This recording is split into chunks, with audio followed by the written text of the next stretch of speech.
afternoon, and thank you for watching Live Impact News here on 13 News Now Plus. My name is Eugene Daniel here in our 13 News Now streaming studio. And it is the holiday season, which of course comes with so many things, with travel, and we're going to get into all of that also with your forecast too. But it's also a time where a lot of people, it is not the most wonderful time of the year. A lot of people deal with seasonal depression and grief during this time as well. And so joining us today to talk about that, we have Dr. Alicia Tate, who is an assistant professor at Norfolk State University. She's also a therapist and founder of Building Endurance, which is a mental health services group in Norfolk. Thank you so much for being here today. Looking forward to this conversation because a lot of people are dealing with this during this time of the year, and we know throughout the entirety of the year. I guess that's my first question to you is, what makes it so common around the holiday season? Absolutely. First, thank you for having me. Glad to be here. I am a huge champion and an advocate of us understanding that mental health is something that impacts all of us, no matter the race or the age or the shade. And because depression is directly linked to the sun provides vitamin D. Whenever we have less sun, people have the opportunity to be impacted or affected by depression. You add in genetics, right? Because depression is also genetic. So if you have it in your family, then you can experience it as well. So it is very common for this time of the year for folks to feel lower energy and sadder, and it has everything to do with the weather. You mentioned grief. This is also just, it could be a difficult time for families who are experiencing grief. So like you mentioned, I like that line, it's not the jolliest time of the year for all of us, but I just want to normalize that any of us can be affected and feel sad during this time, and also be grieving a variety of things during this time as well. You know, it's so interesting you were talking about how much the sun and everything plays a part into it as well. I don't think a lot of people realize, like, getting quality sunlight can really have a huge effect. In that kind of light, not to make a play on words, it's just the first thing that came in mind. What would you suggest to people in how they can kind of, embrace and get through this particular season? Absolutely. I always approach with my clients, we need to just check our foundation, right? And at the foundation, we all need sleep, so good quality rest. We all need to eat. We need to eat more than once a day. We all need water. We all need sunlight, and we all need movement. And so even though it's cold out, it's nice sometimes to kind of bundle up and go for a walk. But moving our bodies is also going to help fight against those feelings of sadness as well as feelings of anxiety. And, we're talking about, the movement and all those things, and that's maybe stuff that someone who may be experiencing that, what they can do. What about friends, family, loved ones? If you spot someone, first, I guess we can start with, what are the signs that someone may be experiencing seasonal depression or, an abundance of grief? Absolutely. I always encourage clients, just like I stated before, the same things that help, those same baseline behaviors are also indicators that something may be going on. So if you find yourself using substances more often or needing substances to do things, that's a sign. If you find yourself crying without being provoked, that's a sign. Very low motivation. So you go days where you're not getting up to go to work, you're not getting up to go to school. That's a sign that we want to look out for in a friend.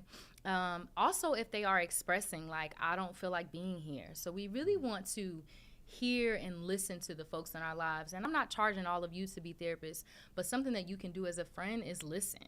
Honestly, sometimes people just need you to be present and be there and let folks know, I have your back. So in that kind of, vein, when is it important for us to maybe see medical help, to see a professional, a therapist? I imagine some of what you just said will kind of be the cue to do that. Absolutely, absolutely. Paying attention to what are your normal baseline behaviors, and then when are you off your game? So for example, if you find yourself eating more or less than what you usually do, sleeping more or less than what you usually do, relying on substances like I mentioned before, knowing that I'm not feeling like myself and my routine has changed, that's usually an indicator that it may be time to call a friend or even reach out to a professional. So when you are making that list, I know I talk to people and I've encouraged, I mean, I'm huge supporter in therapy myself. And sometimes I'll, recommend it for my friends. I've recommended it to family members, and they Absolutely. will often say, I should say, oh, well, I don't want to do that because X, Y, and Z. I don't want people to think. I don't want people to think something's wrong with me. Can you kind of coach those who may be trying to encourage a loved one or someone to seek therapy, how to approach that conversation? Because I know how much has changed my life, and sometimes it feels like it's tough to get people over that hump to do so. Absolutely. First, just validating and normalize. It is scary to do a new thing. So sometimes trying something new like therapy can seem scary. But also you want to normalize and validate that something is going on with all of us. We all are having a variety of experiences, whether it has to do with children or just life or impacted by the government. And so I think it's also important to normalize that we all have mental health, that is something we all possess, and that sometimes we need some professional support. I also honor people in spaces who are not ready. I honor that as well, and I think there are other ways that you can get community support, and so I really want to emphasize community care as well. We should all be in community with someone, whether that is church affiliated or affiliated with your job, or you have your friend group or your book club. But even if you're not ready for professional support, we should be in community and be supporting each other in that way together. So you have a group, you call it Building Endurance. What do you all specialize in? Yeah, so we provide a couple of services. So outpatient therapy to individuals, couples, families, and organizations. Couples therapy for premarital counseling as well as post. We provide trainings to organizations, so training nonprofit and for-profit organizations around mental health topics. And then lastly, I provide clinical supervision to therapists who are provisionally licensed. So they're fresh out of school and they need the supervisory hours. When you're talking with people and you're having these conversations, what are some of the misconceptions you think people have surrounding any of this, either it's seasonal depression or grief? What are some of the misconceptions people typically have? The stigma. No one wants to be viewed as crazy, and that's a word that I don't even really use. But I think a lot of people are worried about what other people will say if they know. And I think taking care of yourself, number one, is your business. But number two, the more we talk about it, the more we can fight that misconception. I think people too often think that therapy is only for wealthy and rich people. That also is not true. There are organizations and insurance options and work options where you can get therapy at a low or discounted rate. So I think the cost. And I think maybe the third one is, if I go and somebody finds out there's something wrong with me, does that mean other people around me will not want to be in relationship with me anymore? And that's also just a myth. The more we work on bettering ourselves, we only then strengthen the relationships with other people that we have around us.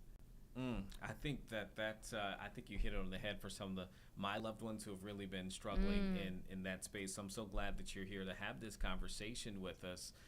If somebody may not have the resources, they don't think they have the resources to therapy. Can you kind of hit on again? There are a lot of different spaces that they can still get access to care. Absolutely.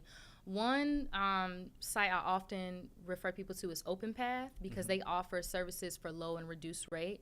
Calling the number on the back of your insurance card, letting your insurance know this is what I'm looking for. A lot of insurance plans already have that included, especially something called EAP, which stands for Employee Assistance Program, and that's where you will get a certain number of sessions for free, and they'll connect you to a clinician. Therapy for Black girls is another one that's really big. Psychology Today, goodtherapy.org. So any of those are options that you can reach out to. And again, some of them offer it at free and low cost options. You mentioned some of the things to do if you're a loved one approaching someone in this space. What are some of the don'ts? What are some of the things you're like, hey, listen, let's not go about it that way? Yeah. A big no-no, especially if someone is expressing that they want to harm themselves, is saying, no, you don't. You don't feel that way.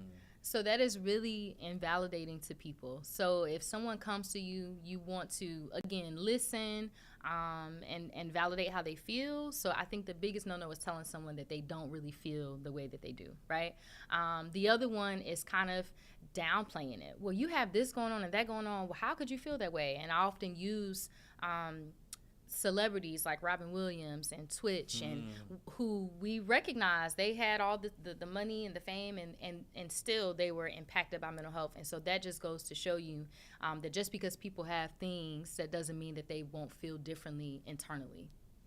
Okay, I'm so glad that you brought that up. Can you touch on that more? Because I think sometimes people do think just because someone appears to be happy, that there's nothing, that they could be dealing with. But man, it is so hard as a friend or someone else to be able to reach people when you can't see anything. How do you deal with that? How do you show up for people in that way when you just don't know? Yeah, there's this slogan called "Check on the Strong Friend," and so I want to remind you all that just because someone appears outwardly okay, a lot of people are hiding behind a mask, and that mask is the smile, that laugh is the joking all the time, and the happy all the time, right? And so I live by the mantra of I check in on all of my people, regardless if they seem like something is going okay or if they seem like not, right? So I think again, going back to community care and relationship, we should be checking in with each other regularly, right? And we'll be able to catch those things, as opposed to, well, they seem fine, so I'll call them next week. I'll call them next week. If you're thinking about somebody, reach out to them in that moment. Yeah, and it doesn't, the tips that was given to me a long time, I used to feel like, oh, I don't have time, because when I reach out, I need at least 30 to an hour, to be able to talk to someone. And I had a really good friend say, hey, I don't need you to be on the phone with me for 30 minutes every time. It could be a text message. It can be a call. And I'm sure, it kind of sounds like you agree with that too. Like it doesn't have to be this big amount of time. No, and you don't have to overextend. It can just be, like I said, you're thinking about them, shoot them a text. Hey, just thinking about you. Send them a voice memo. I was watching this show, made me think of you. I hope all is well. And you never know how that small check-in can go a very long way with people. Do you ever run into people who might feel, maybe guilty on their part because maybe they don't feel like this, but they know someone around them may? And how would you maybe help them? I know I'm throwing out, different scenarios. You are. You hit me left and right. There's so, but it does affect people differently. It right? does. And you'll have, sometimes people who feel like, well, I can't really be, happy because I don't think this person is happy. So, okay. So how do you maybe navigate those waters if that is you? Yeah. So, for example, if you are in a healthy and flourishing relationship and a friend just had a breakup, right? Yeah. Okay. Yeah. All right. So you and your relationship, your friend had a breakup. I think that it is helpful to ask the friend what is okay and what is not okay, right? So I know you just had the breakup. Let me know if I'm talking about such and such too much. Or let me know if you would rather us do something that's not going to touch on couples or relationships. And so I want to emphasize we have to communicate with each other. We got to ask. We don't have to guess what's going on with the people in our lives. Sometimes a lot will be revealed to us if we just say, what do you need and how can I best support you? So those are two of my favorite statements. How can I support you? And what do you need from me during this time? And then allowing people to say, you know what? I don't want to talk about guys right now, or I don't want to talk about this right now. Or they may say, I actually have a lot to say. Can you listen for a second? But I think taking the guesswork and the anxiety out for us and just asking folks, what do you need? Yeah, and then, doing it on their terms. I think that's what I'm kind of hearing from you, giving them the ability to kind of dictate the terms of how you're going to communicate. Great stuff here. Anything we have not hit on when it comes to, navigating seasonal depression and grief around this time of year that you're like, I really want people to hear this? The last thing I'll say is make those doctor's appointments. I know that for some of us, we have a long history of mistrust with medical professions, but we have to get to the doctor so that there's early detection around things that are important. I am meeting more and more people who are being impacted by fertility issues and issues related to cancer, and I can't emphasize enough prevention over intervention. So make sure that you are getting your annual checkups, that you're getting to the dentist, that you're doing these things. So if there is something going on, it can be caught early. Well, thank you so much for coming in. We got Dr. Alicia Tate, who is here, the founder of Building Endurance, giving us some really helpful tips. And I hope that this reaches somebody, because what you were telling people, I mean, there are so many folks who are dealing with this around this time of year. And I know we talked right before we went on, and one of the things I wanted to make sure people knew is that they are not alone. Absolutely. You're not alone no matter what the circumstances are. And again, there is help available. Could you again just share some of those resources, Absolutely. and then also how people can get in contact with you guys Yes, too. yes, Sure yes. So Psychology Today, Therapy for Black Girls, goodtherapy.org, calling the 1-800 number on the back of your insurance card. Open Path Collective is another good one, and the Loveland Foundation is another one, good one as well. I can be reached at www.buildingendurancepllc.com. Would love to work with you. Would love to come out to your organization. And again, we all deserve good things. It's something that I live by, and so if there is something going on with you, please don't be afraid to reach out and ask for help. Thank you so much for coming in. And please, if you need that help, or you know a friend who may need so, please share that information with them. You do not want to go through this holiday season without having those resources by your side. So again, thank you. And then happy holidays to you too. Yes. And for whatever you got planned, I hope it is phenomenal. We appreciate you very much. All right. Okay, here, I'll transition here into another conversation that we are navigating right now, and that is when it comes to travel. There's a lot of people who are going to be hitting the roads, and a lot of people who will be hitting to the skies. But we've got a really interesting conversation that we had here today with a consumer analyst, looking at ways in which we can modernize airport travel as we're heading into what is expected to be the busiest decade for travel in American history. I'm going to play this interview here and looking at different ways in which travelers in the U.S. should be ready to see some new modern ways of hitting to the skies.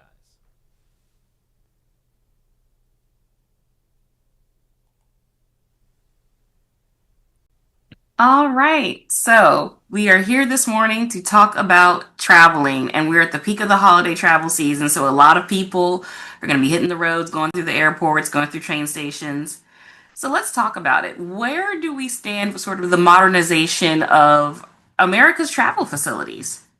Well, that's a great question. I think across the country, you're seeing airports really play hurry up offense to get ready to add infrastructure to, and with that, the technology enhancement. So it's a little, think of it like renovating your kitchen. Usually you replace the appliances in conjunction with a construction, a reno, if you will. And you're seeing that across the country in secondary markets as well. So in Norfolk and Pittsburgh, in Cleveland and Columbus. So all across the country because of the demand, particularly for leisure travel. So to put that in perspective, if you look 5 years out, the kind of volumes that we're accustomed to, think 4th of July, right, in Norfolk, that becomes the new norm just based on demand for experiences versus acquiring stuff. So that's the macro trend. And that's before you add into it the US hosting a series of global events. That makes big bigger.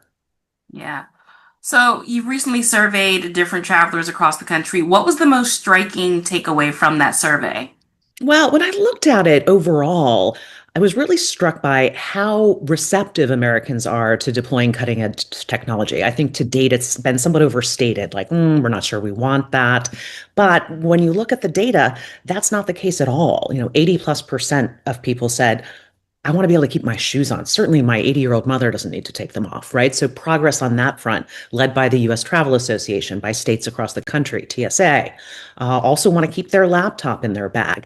Larger liquids, big numbers supporting that kind of thing. But what allows for that to keep it safe and make it faster is 3D imaging, right? So you've got to have that technology to look at it. And that's what you're starting to see deployed throughout the country. And speed matters. So to put this in perspective, you take a big airport like a Chicago O'Hare, and Delta's got numbers that say you can check your bag in with biometric facial recognition technology in 20 seconds. You can get through security in 2 seconds. People hear that and they think, bring it. I'll take some of that.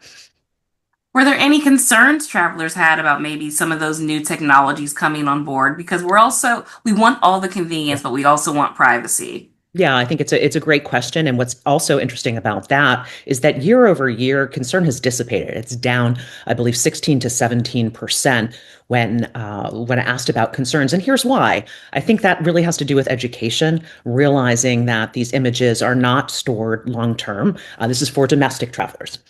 And once people hear that, they're like, okay. And again, they like the speed and the accuracy of it, particularly young people. So, how do you take advantage of that kind of thing? Things like most people are familiar with TSA PreCheck, the familiar green check mark. Now there's something called TSA PreCheck Touchless ID, which is a green check mark with a little green face. And all you have to do is opt into that. You go to your major airline app, upload a picture of your passport. That takes 2 minutes to do this. The hardest thing is getting the passport to lay flat. Then you are good to go once approved. So every time you've got a boarding pass, whether it's a print digital version or a print version, you'll see that. And then you're in the left lane. I mean, you're not just in the TSA pre-check lane. And right now, those lanes are empty. And I think it's because people say, well, it's not available where I am right now. And that's true. But what about your return trip from San Francisco, from Chicago, from Atlanta, from Washington, D.C.? So just knowing these things can be a tremendous time saver because seconds matter at an airport. It's kind of like phantom traffic when you wonder, like, why is there traffic on this highway? When you start to have more bins and when you start to add friction, the volumes, it backs up very, very quickly. So all of this is designed to make it safer, faster, and frankly, more welcoming. Tourism dollars, locations compete for that. Travel is an export, and make no mistake. And I actually hats off to Norfolk and Visit Virginia, which is the gold standard in tourism marketing. I'm looking at this across the country, but I was looking at that something you guys have there, the Winterfest on the gigantic naval ship. Yes. So Winterfest on Wisconsin, that is a quintessential example. It might honestly be the best example I've seen across the country of you take something, you make it a very unique experience, right? Only here, you add in a history lesson, and you're really just right down the strike zone of the things that people will drive for, right? And when you have people, this mega decade of travel, here come international travelers, those tend to be multi-city visits, meaning maybe I'm coming for a FIFA game, the World Cup soccer, maybe I'm coming for the Olympics, but hey, I also want to see the coast. Where am I going to stop? What am I going to do? Those are the kinds of things and the economic upside in terms of jobs, in terms of revenue to Norfolk that, too big to miss. Definitely. So we know that modernizing airports across the country and getting sort of these upgrades would take time. Yeah. What kind of advice would you give to travelers who are traveling, this holiday week or even just in the next 6 months to make their airport experience a little bit smoother, a little bit easier? Great question. I think one, opt in to TSA touchless ID. You do have to have TSA pre-check, so it's worth getting that. Then go ahead and take it one step further and get the touchless ID version because you only have to do it once. And that way, when it is available, you'll be ready. It will find you because it will be right on your boarding pass. So you'll get the prompt to take advantage of that. That would far and away be the number one time saver. I also would say embrace AI and technology in general for travel planning. It's astounding what it can do with a few prompts. And if you're not up for that, find the nearest young person. I have 6 adult children, right? They are ready, willing, and able to plan the itinerary. And if you're a small business, really welcome this whole spirit of experiences versus things. They interestingly tend to be recession proof as well. There's far less buyer's remorse. People tend to regret things they acquire, the sweater, right, the physical good, far more than things they do. In fact, it's the inverse. On the flip side, they tend to regret the things they didn't do or the trips they didn't take. So I think all of these trend lines are only going up, but you do have to prepare for it. So when we talk about the mega decade and all these events, if you have your trip planned and that happens to be the weekend that the World Cup is in multiple cities across the country, and you're going to a wedding, you really want to think ahead, particularly this upcoming summer, because I'd hate to say, for people to be like, I never anticipated that it was going to be so tricky to get to, you name it. It's going to be tricky everywhere, not just in the event cities. Every single location will be affected. All right. Well, Regina Lewis, thank you so much for joining us this morning. We just took a little power hit here at the station, so hopefully that'll be okay. But thank you so much for your time today. Okay, of course. Thanks. Take care. Bye. All right, you heard there from Regina Lewis, who is a travel expert on what Americans want to see more of when it comes to modernizing U.S. travel. Right now, we're going to pivot to New York City, where Mayor-elect Zohran Mamdani is giving a announcement right now, along with others, on public investment there. Let's go ahead and turn our attention to it and see what is right now being announced. He's accountable and ensure justice for our workers. Well, the state just strengthened its consumer protection law, which we're very happy to see, but the city has its own consumer protection law. We're on topic, Weekday. Thank you. For both of you, there's a push by private companies like Waymo to introduce automated driving into the city. You mentioned protecting taxi drivers, taxi workers. Do you see a way to protect taxi drivers with automated driving? That's what you think should be introduced? Is that something? What do we? Do you think that automated driving should be allowed? Look, I think that if Waymo finds itself here in New York City, then our city government will be sure to provide not only oversight but also regulation, and that is both true to what the purview will be of DCWP and also beyond that throughout our entire city government. Hello, how are you both? Doing well. How are you?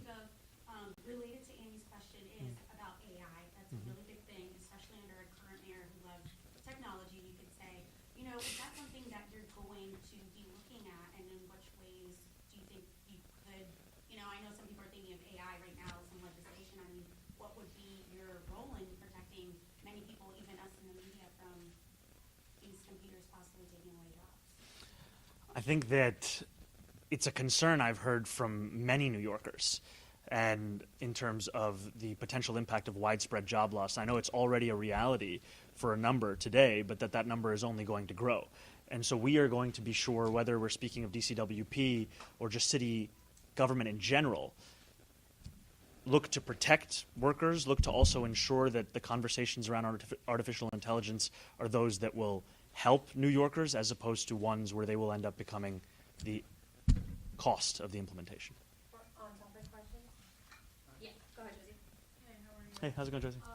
So under Mayor Adams, street vendor enforcement shifted from under DCWP to sanitation.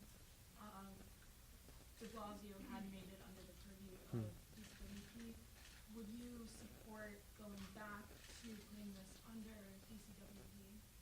Those are conversations that we're going to have with the commissioner and with the deputy mayor. And then I have a second question. Sorry about my voice. No worries. So Mayor Adams recently jetted off to Mexico and then Georgia. I think he's still out in the world somewhere. Is this having any impact on the logistics of your transition at all? And do you want him at your inauguration next week? It is not having an impact on our transition, and the mayor is invited, as are New Yorkers across the 5 boroughs, to join us in celebrating the beginning of a new era in our politics.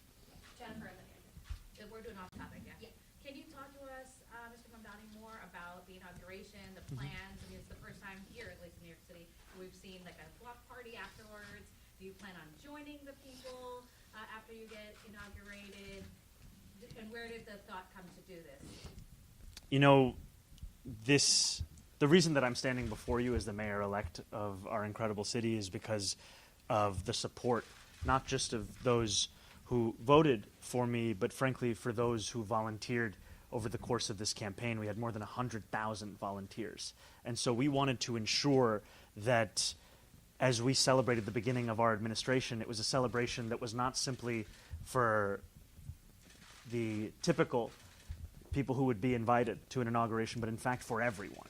And we're already so heartened by the response from New Yorkers who understand that this is not my success, it's our success. It's not my administration, it's our administration. Similarly, it's not my inauguration, it's for all of us. And I think that I'm so excited, frankly, at the prospect of celebrating the entirety of our city as we look to the work that we have to do moving Are you forward. going to join any of those New Yorkers along the party route? I currently I do not know. When the election was over, you had 2 months of transition. Mhm. Now you got 9 days. Mm-hmm. Funny how that happened. I'm wondering if you feel like sending a message to New Yorkers about building your administration. Is it possible that you take office with major vacancies still in place, be it deputy mayors or commissioners? And if that happens, what should New Yorkers take away from that? We are fully confident in the team that we are assembling and in the pace at which we are assembling it. When we take office on January 1st, we will have our cabinet ready to deliver for New Yorkers, and there will obviously be appointments that continue beyond that time, as it always does under other administrations, but we will have the people in place necessary to start to deliver not only on our affordability agenda, but frankly, to deliver on the day-to-day services that New Yorkers require. Just wondering where you're going to be having your secret swearing in at midnight, and then for this 4,000 people, spill the secret. But for this 4,000 people that are getting tickets to the actual ceremony, who are those people? Can anyone apply for those tickets? And then what sort of security precautions are there going to be for the block party? Do you guys know how many officers you guys are going to have? Will there be barricades? So forth.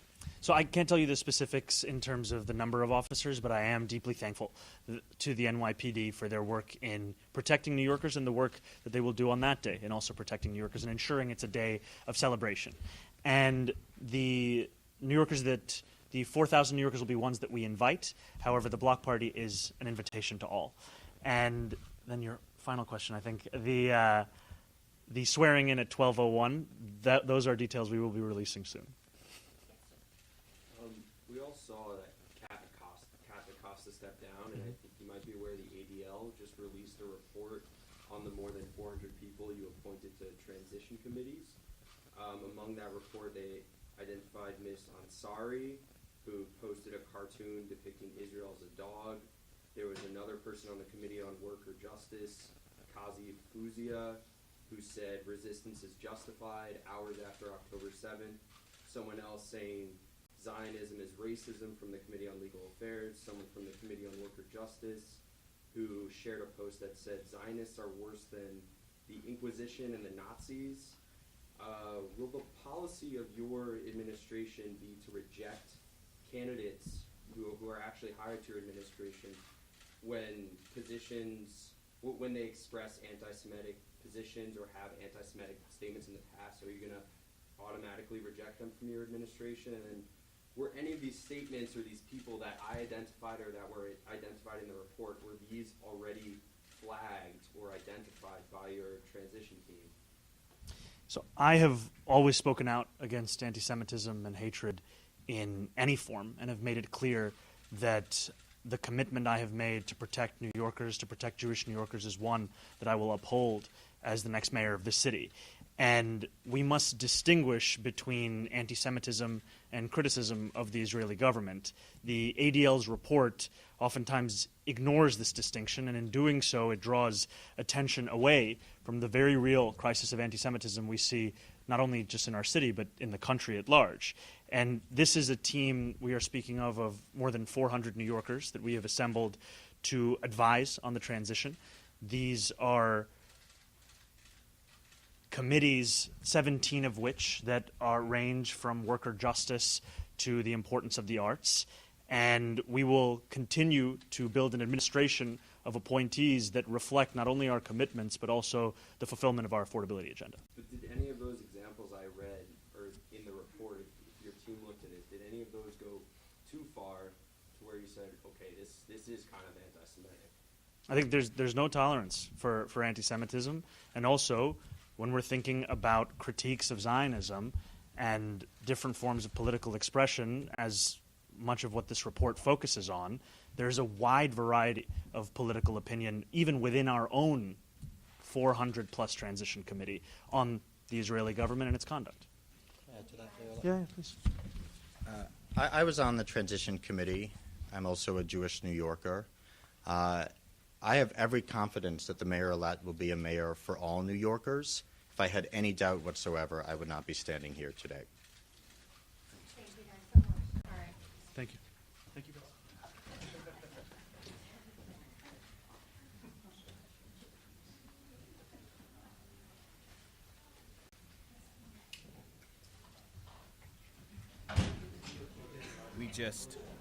We were just taking that live there in New York City. As you saw, the mayor-elect Zohran Mamdani received several questions from reporters in the area. Again, he is set to take office here shortly, soon at the conclusion of the year into the new year. As will here in Virginia, we'll have several people who will be in office for the first time, including Virginia Governor-elect Abigail Spanberger come January as well.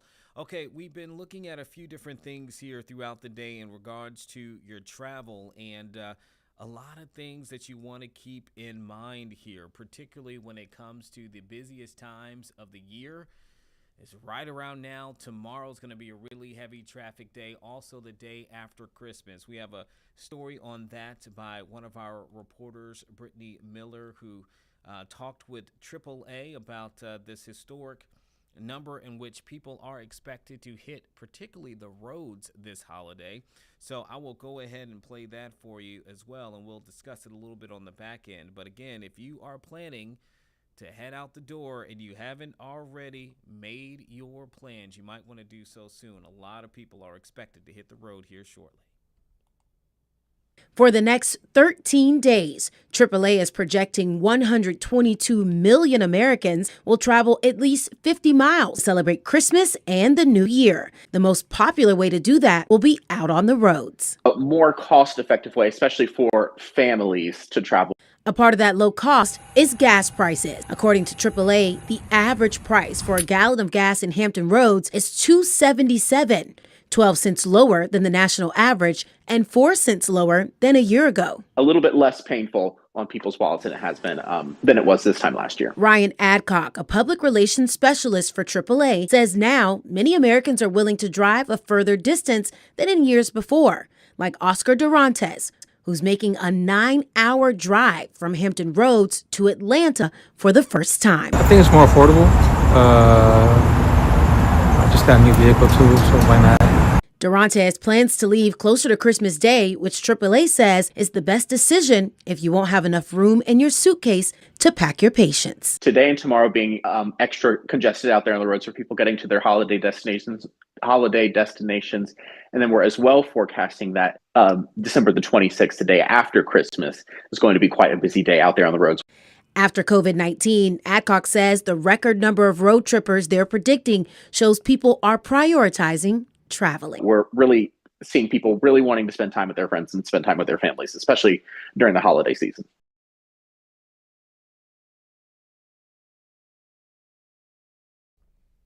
So there you have it. If you are traveling, you are going to want to be mindful of this at the moment. And you know what? Right now, I am seeing something. I wanted to pull up our traffic maps and scan PC. I'm going to try to pull this up for you guys too here just a second. Bear with me today. I am kind of soloing a few different things, but I'm seeing something. I just want to bring it up. Hold on 1 second while I get our system here. I'm seeing a traffic alert and I want to look into it for you. If you're heading out the door here, or if you're listening to us as you're walking out or already out and about for your destination here today, hold on 1 second. Here we go.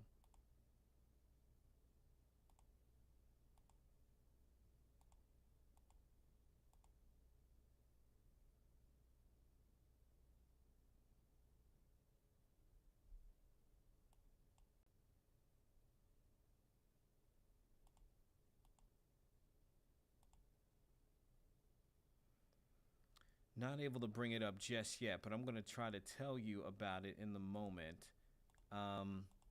What we are currently seeing, there's an issue taking place right now on the HRBT, but it is not traffic. It is not a crash. It looks like it is a security or police activity, according to VDOT right now in the maps. That if you are traveling, let me see here. If you are traveling westbound on the HRBT, you might expect delays. I'm seeing right now because of what they're calling security or police activity. All right, I'm taking a look here now at the bridge tunnel to see if I can see a stoppage. And there is indeed a stoppage. I want to try to see if I can pull this up some way, somehow, for you all to see for yourself. Here we go. All right, I'm going to try to make this big. Again, bear with me, everybody, so we can look at it. This is what it looks like right now on the HRBT if you are heading westbound. Again, we don't have too much information on this, but what we are being told is it's some kind of police activity that is causing this stoppage at the moment. So if you are traveling in this particular direction and you have the ability, or this is on your route and you have the ability to go elsewhere, I would right now. It looks like cars are inching ahead, but it's unclear just how long this is going to take place. Sometimes these police investigations, etc., can take some time. And again, we don't know just yet. Here, let me see if I can look up on my computer to see if we've gotten any type of alert in-house that can help give a little bit more understanding to what's going on here. Again, I'm looking at the 511 looking at the 511 VDOT cameras at the moment, trying to get a little bit of information. Let's see here. Not seeing anything extra. Of course, I'll have our team look into this as well to see if we can figure out what's going on there. Let me go ahead and send them a note as well to make sure someone in-house can check in with the proper authorities here to see if there's something going on. Here we go.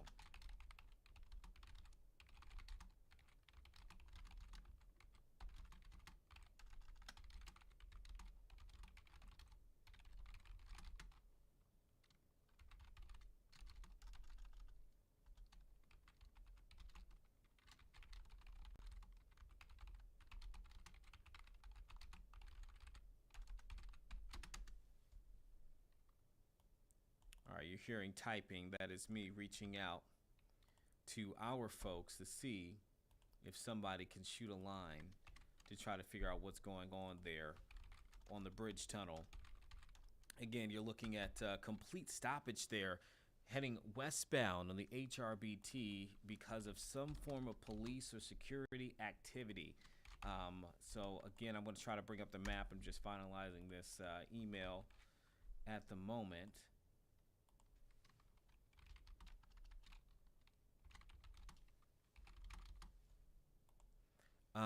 This is, let's see when this started as well. I'm going to try to see if we can get a little bit more information, see if we can check any of the other cameras. I'm not seeing anything else. Let's see here. You can kind of get a sense for yourself just how far back this backup is. Looking at some of the cameras, it's a little bit further back there leading into the HRBT, again heading westbound.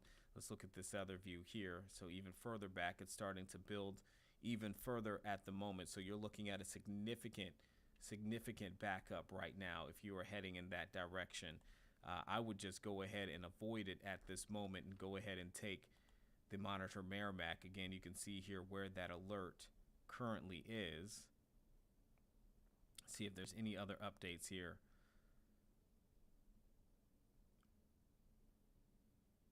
Okay, I've got a work zone there, but this is okay.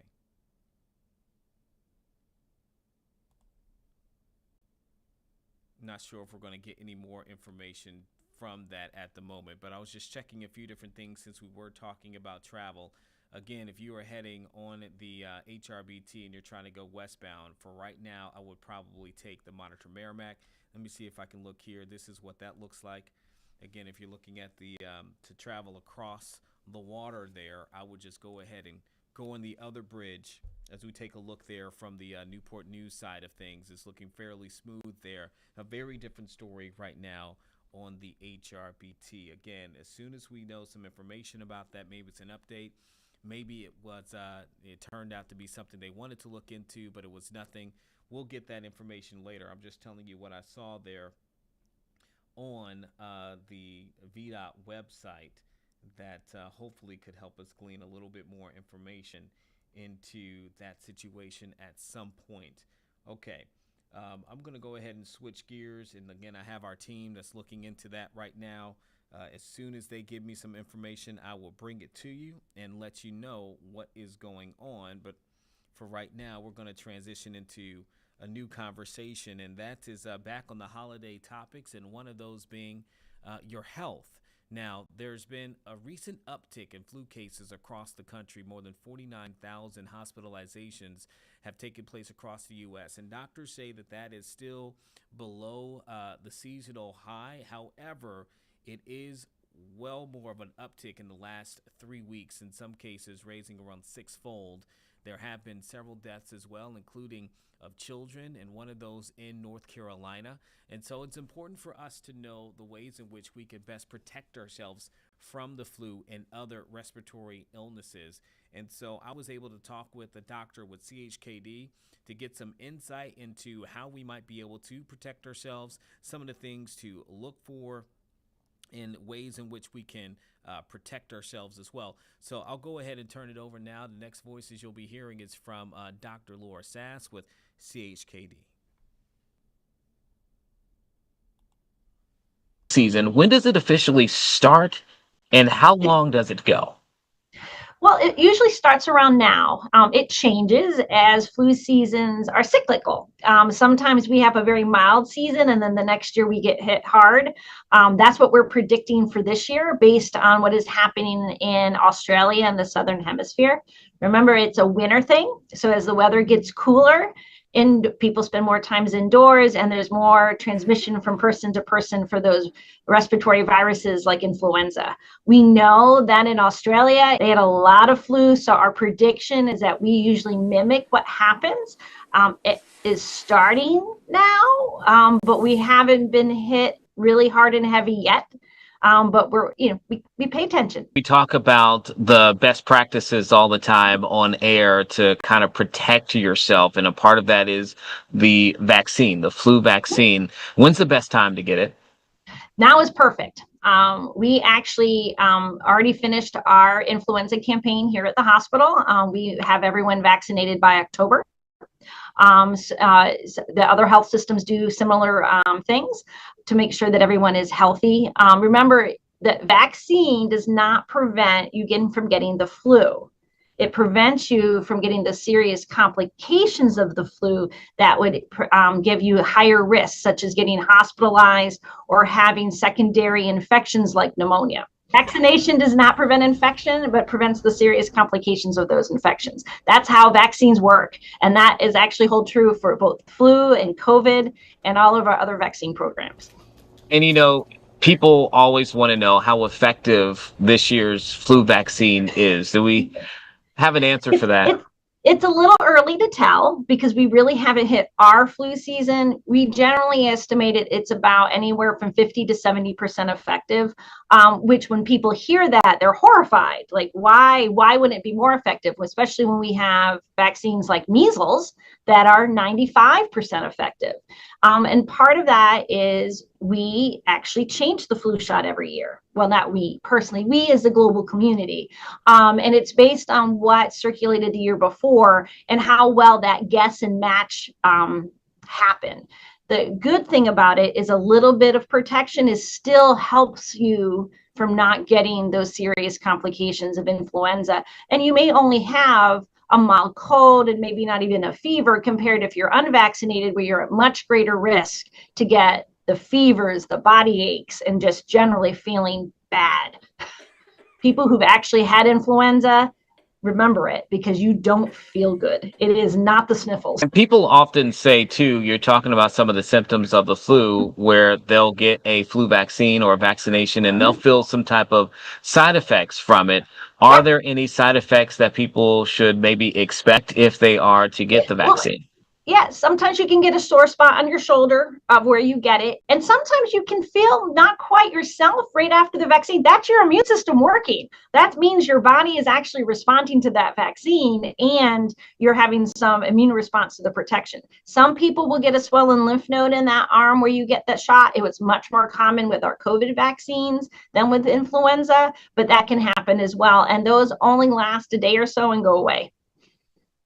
About if me or my child has asthma, allergies, any other kind of medical complications? Is the vaccine safe for them? And then also, what are some things that you can possibly do to prevent even further getting sick? Yeah. Well, yes, the vaccine is actually very safe for them. And in fact, it is very highly recommended for them.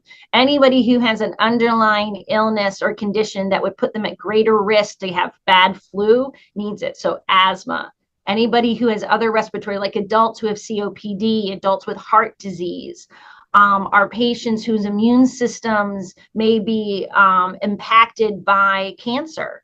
The flu vaccines we have are not live viruses, generally, the ones that you get the shot for. The one that goes up your nose is different. That is live, and certain people shouldn't get that one. But it is there to make sure that you get a little bit of protection. And so we do strongly suggest all those patients get the flu shot. There are no more risk to get flu shot side effects with those. So if you have asthma, there is no, you don't have any increased risk to getting a sore arm or some just generally not feeling well than you would if you didn't have asthma. But if you have asthma and you get the flu, you're much more at high risk for going into the hospital. We know that last year our flu season had a great increase in childhood deaths across the United States. And so the majority of those children were not immunized. And so it's, one would hope that if they had been, when you just look at those numbers overall, that might have prevented some pediatric deaths. And so that's why, especially in children with underlying issues, it's important to get them vaccinated. At what point, what symptoms should kind of tell a parent, hey, my child needs to stay home from school? Fever. No, and in fact, there are rules for that for the school systems. As anyone who has a parent who knows when their child gets a fever, you get that phone call and you can't come back. And so fever is a big one. When they don't overall feel well, and parents know their children, they know what their children's normal behavior is. You don't want to send a child to school who's coughing so much that they can't control it, and that's distracting for them in their learning environment, and it's distracting for the other children as well. So those are the big ones. Vomiting. Now, influenza in kids can make people vomit. You generally don't get loose stools or diarrhea with it. People talk about the summer flu. It's not the same thing. But adults generally don't get the same side effects as that, or the same symptoms. They don't really get the vomiting part, but kids can. You shouldn't send a kid to school if they're throwing up. Are all of those symptoms the same if I were to ask you when should they go to a doctor? A little bit. So generally, if someone's still sick 2 or 3 days later, or they're not acting correctly, they're not thinking, like you talk to them and you just know that there's something not quite right, that is the first thing to do is call your doctor, call your pediatrician's office, because they may know that we are seeing an increase in flu, or they could have one of the other respiratory viruses as well and give you some good guidance. As always, if any child has trouble breathing, is not recognizing their parents are not acting like they know what's going on, those you go to the emergency room. It's never wrong if you're worried to call the doctor or go find and seek medical care, because we don't want those children to be sick. The other thing to look for is if a child has the flu, is sick for a few days, gets better, and then gets sick again, especially with fever, those are the times you need to go to the doctors, because that's a time where we worry about children getting a secondary bacterial pneumonia, either with a staph or strep bacteria, that's actually going to need to be treated differently, and usually with antibiotics. In the beginning, you remember you don't need antibiotic for the flu because it's a virus. It doesn't work. But when you have the flu, it actually changes the way your body reacts to different bacteria and can get you greater at risk for those infections, which is one of the reasons why people die after the flu. It's the flu combined often with another bacteria. So we're in the house, people are sick, or maybe we know people who are sick. How Yes. can we reduce the spread of, something like the flu inside our house if we already know it's infiltrated into the household? Yes. So we already know a lot of things. I mean, the pandemic was not fun for any of us, but it gave us some really good skills. People then realized hand washing. Hand washing is amazing. Washing your hands after you blow your nose, after you cough, coughing into your elbow instead of into your hand, wearing a mask. Masks help prevent infections. The period of time where we were all isolating for COVID and we were all 6 feet apart and not socializing, we had virtually no influenza the next year because all of those viruses are transmitted the same way through respiratory coughing and droplets. They land on something, making sure you clean surfaces, with something. You don't need something fancy. Most of your household cleaners are good enough. And really you need, cleaning off the toys that the kid has in their mouth. And that helps a whole lot. It's, but hand washing is a wonderful thing. Thank you so much. Is there anything that we haven't hit on when it comes to this topic that you are like, I want to make sure that our viewers and fellow people in the community hear when it comes to the flu or respiratory illness over the next few months? So one of the big things is vaccines. Vaccines are safe, they're effective. But remembering that, again, immunization does not prevent that infection. It prevents the serious complications of that infection. And I think that is sometimes it gets lost a little bit. Staying away from someone who's sick. So it's hard at the holidays because we want to go to your, everyone's house and see. But if you are sick or your child is sick, maybe stay home and celebrate the next day or after everyone gets better. No one wants to be that first patient who exposes grandma and has worse outcomes because of that. And so wash your hands, wear your mask, and get your flu shot. Okay, there you have it from her. She gives it pretty simple instructions there to wash your hands and then also to get your shots and some other things that she shared that you can do in order to best protect yourself this holiday season in the flu. I did want to give a quick update to the situation there that I was watching in terms of our roads. It does appear that that section there on the HRBT is now clear. We are looking to get some more information over to what exactly caused that backup there at the time in which we were pulling it up. But right now, I'll give you a shot here, give you a look at how things look. It is much better, much different than what we were seeing just moments ago. Again, me reading off the alert that was right there on the website. But right now, let me see here. So it may not have been what was posted up. We do not know at this moment, but it does look like it was cleared. What was posted on the website said it was some kind of police activity or security concern. But right now, just in reaching out to members with VSP, with state police, we're not seeing a major issue that matches that impacted that area at the moment. So as you can see there, traffic is moving. Traffic is back open there on the HRBT heading westbound. Still probably a little bit of a delay, slowdown, just because people were stopped there for a little bit of time and the backup had gone so far. But if you're heading that way now, you should be decently okay. Again, the Monitor Merrimack was very, very, very clear and smooth sailing just moments ago when we checked on it as well. So you should be good with that if you are heading out right now. And again, we are expecting a lot of people to be out on the roads. AAA says millions are expected to be on the road, about 122 million Americans who will be traveling, a lot of them, most of them by car. And so if you're heading out in the next few days, you want to make sure all of the tips that you heard not too long ago from AAA in our story there, but you've heard it before as well, that you want to slow down, give yourself time, put yourself with well enough distance in front of the people in front and behind the folks who you're traveling alongside of on the roads. All of those things you want to do. We want to make sure that people make it to and from their destinations safely, especially not wanting to report of any serious issues with the roads, which we have in the past, unfortunately, on heavy traveled days. So please be careful, be safe as you're going out there today.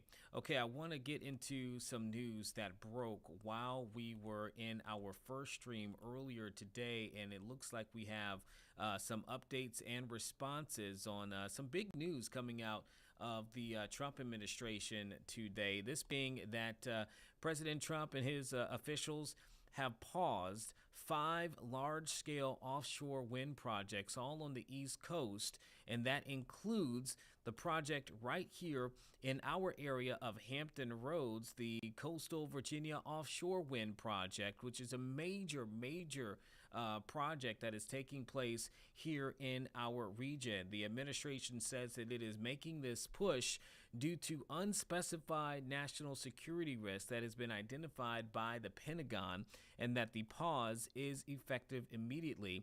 They say it will give the Interior Department time to work with the Defense Department and other agencies to assess possible ways to mitigate any security issues posed by these projects. That's coming from the administration. The Interior Department is the agency that oversees offshore wind. Now, we now have a response from Dominion Energy, which is a spearheader for the project here in our area, the Coastal Virginia Offshore Wind Project, which has been underway now for some time at this point.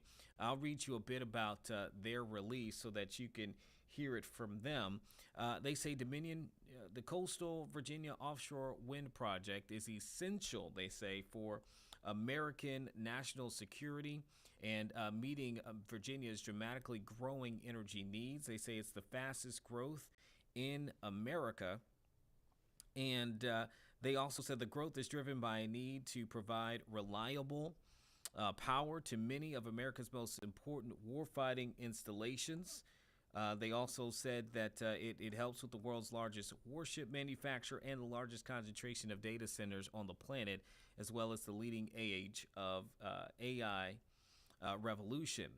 Said stopping this project for any length of time, again, this is Dominion Energy, they say stopping it for any length of time will threaten grid reliability for some of the nation's most important warfighting AI and civilian assets. It will also lead to energy inflation and threaten thousands of jobs.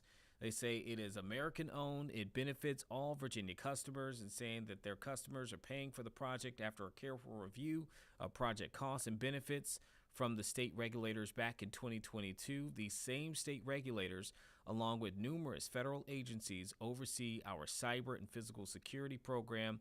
They say it's amongst the strongest in the energy industry.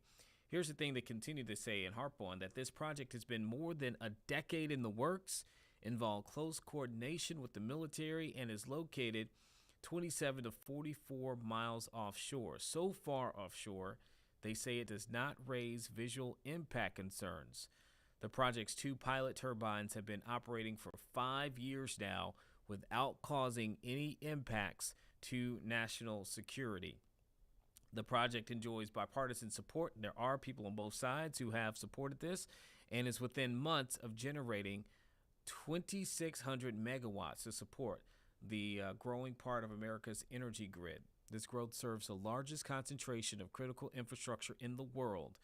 So obviously, Dominion Energy is pushing back on this. They say we stand ready to do what is necessary to get these vital electrons flowing as quickly as possible. Again, that is the statement from Dominion Energy after we learned today that the Trump administration has paused several offshore wind projects, including right here in Hampton Roads. And I want to say, let me see here, looking at, we didn't have an official timeline that came in from the administration, but I'm reading here from the response from this Dominion Energy spokesperson, and they say they're calling this the Interior Director's order for a 90-day suspension.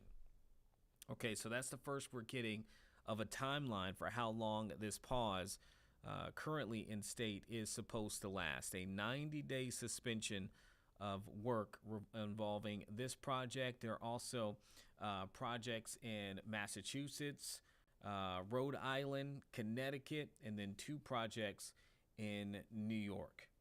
Okay, so those are the areas in which we're seeing this. It is not the first time that the administration has kind of pushed back and criticized offshore wind.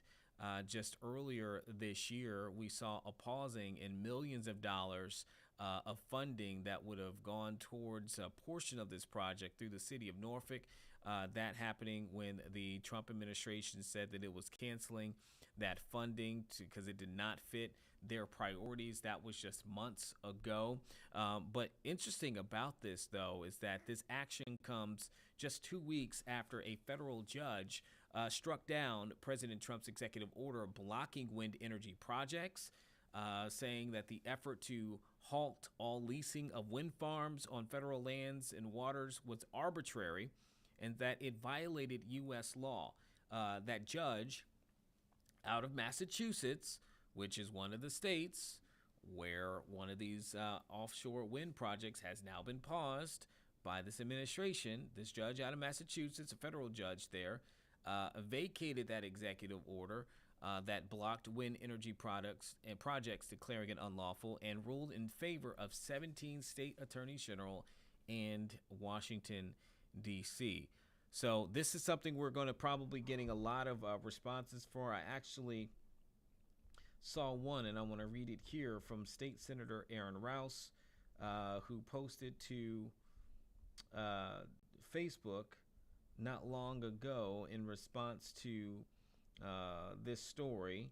The senator from Virginia, state senator from Virginia, said, at a time when costs are already high, the president and Republicans have made it worse for Virginians, raising electric bills, weakening Virginia's energy grid, and putting good-paying union jobs at risk. Again, that's State Senator Aaron Rouse speaking in response to this, and I'm sure we're going to get some more responses as we go along. And I know that our team has already sent out some emails and trying to get some responses from Governor Glenn Youngkin and others across the board. But we heard from Dominion Energy. They are obviously not in support of this. A lot of work has already gone into this project. The first wind turbines, were installed in 2020. And the project has been fully operational since fall of 2020. Again, you heard them talking about in 5 years what they've been able to do. It's off the coast, about 27 miles off of Virginia Beach. This is not something that is the first time we've been talking about this. We've been talking about this for the better part of a decade or more here within our area. A major project that is, by all accounts, by elected officials and others in the area, that is supposed to generate a lot of funding and energy, obviously, for the Commonwealth and beyond. So that will be certainly a major conversation, and looking more into the actual security risks that the administration says exists there. We hope to get more information on that also. But that is the big news that is happening today that affects us right here at Hampton Roads, coming out of Washington, D.C. with the Trump administration. And as soon as we get more, responses, I'll come back and try to share some things on that with you also. Okay, earlier today we watched at least the latter portion of a announcement for public health out of New York. Governor Kathy Hochul has been pushing for various changes there. And I want to go ahead and roll back and look at that, because some of the protections that they added in, we wanted to be able to see on the front end. So I'll go ahead and play this. Again, this is coming out of New York with Governor Hochul there, signing a new bill not only for consumer protections, but also public health support for those who are in the state.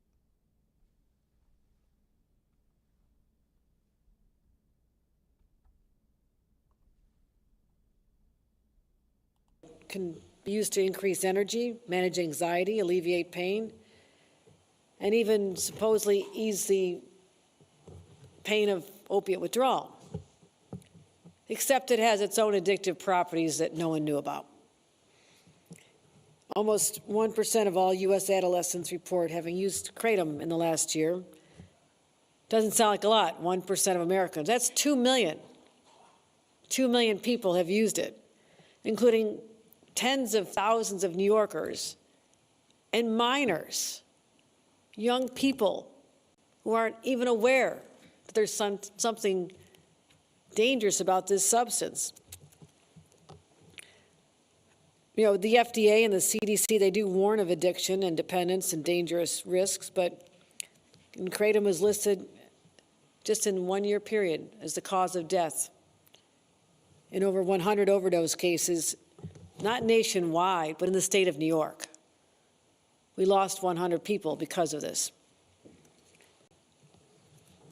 These aren't abstract statistics, not just 100, it's real people. It's your neighbors, it's your friend, and in some cases it's your son. Young people like Nick Scribner, he died of in 2024 from a respiratory arrest caused by kratom intoxication. That's what was said, kratom intoxication. As I mentioned, what his family has gone through and what Carly has championed, we're here today. And I want to thank her again. I can never thank her enough for not receding into her own life, but stepping forward. And I want to thank everyone to make sure that his death was not in vain, that we could perhaps save other lives from meeting the same fate. I believe that New York consumers should know what they're buying, what they're ingesting. Their families should know. And they deserve to have clear warnings about the psychiatric, cardiovascular, gastrointestinal, and respiratory risks associated with it. Our state has built strong nation-leading frameworks to regulate substances, and kratom has been used around the world for centuries. So there may be some health benefits. We're not talking about an outright ban, but if a product carries real risk, don't you think people should know about it? Shouldn't you at least be able to make that decision? So that's why we need protections. And today I'm signing balanced legislation, a responsible approach to kratom regulation through two straightforward measures, aligning with basically how we already regulate tobacco and vaping products, cannabis, and alcohol. First of all, we're establishing age restrictions. It makes it illegal to sell or provide kratom to anyone under the age of 21.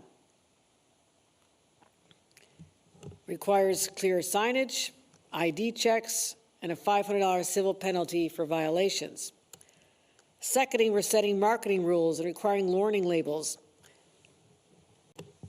These labels, as we've seen them before, will disclose the product ingredients and prominently warn consumers about the known risks, and that kratom is not approved by the FDA. Together, these bills, I believe, will prevent addiction, and awareness. Nick would never have done this if he had known there were risks. He was trying to find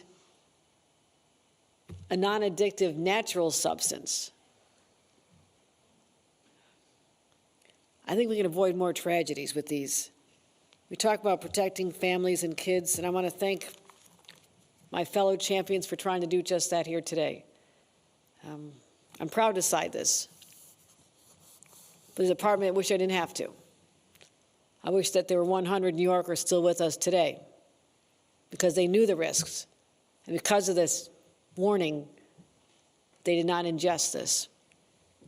But alas, we are here today, going forth into a new year shortly with new warnings and hopefully giving people a new lease on life and sparing other families, as I mentioned, what this incredible family has gone through. So together we're making New York stronger, ultimately safer, and protecting the people that I've taken an oath to sworn to protect, and that is 20 million New Yorkers. So I thank everyone for joining us here today. Thank you for being great champions and advocates. And with that, let me call up Carly so you can hear from a mom what it's been like and why she's here today. Let's give her a round of applause.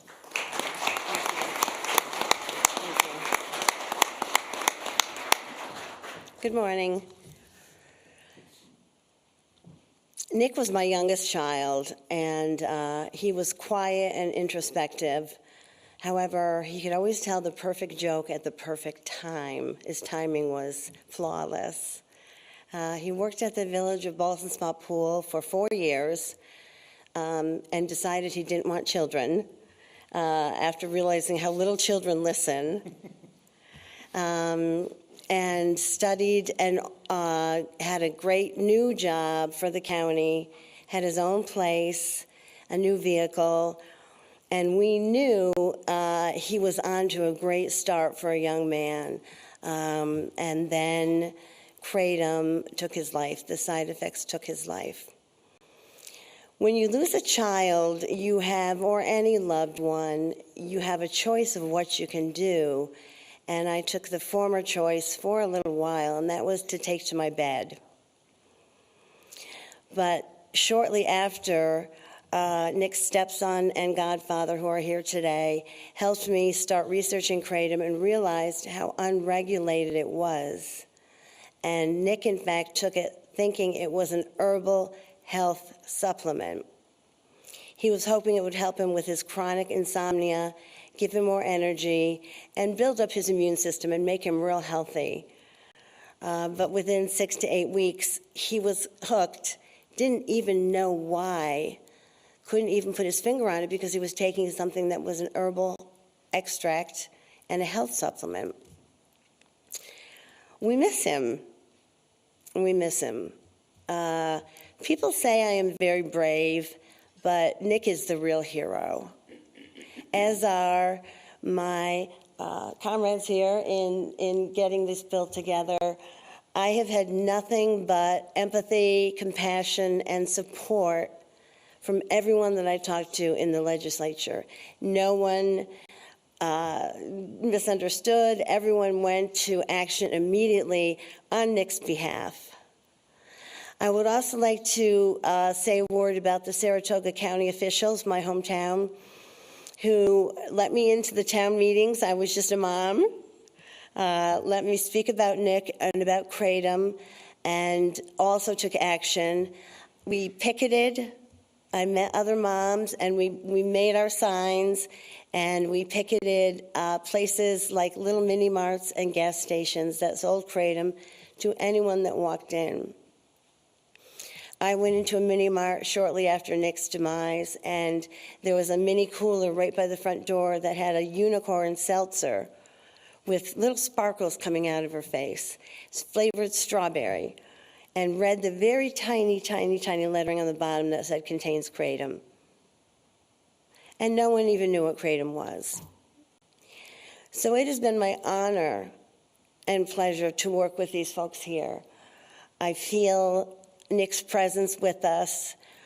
I feel there will be fewer Nick Scribners who succumb to this drug, and more people engaging in the ripple effect that something like this has. We don't need to lose more young people to this.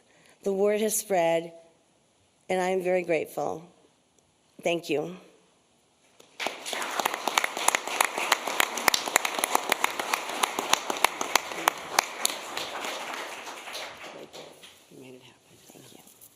All right, we have our sponsors go up. Senator Fahey. Thank you. Thank you, Carrie, for sharing a little piece of Nick. Thank you, Governor, for taking the time during what is a really busy holiday season. We're on the cusp of Christmas, often a celebratory time. As Carrie said, not for all. And I appreciate, Governor, that you took this time during.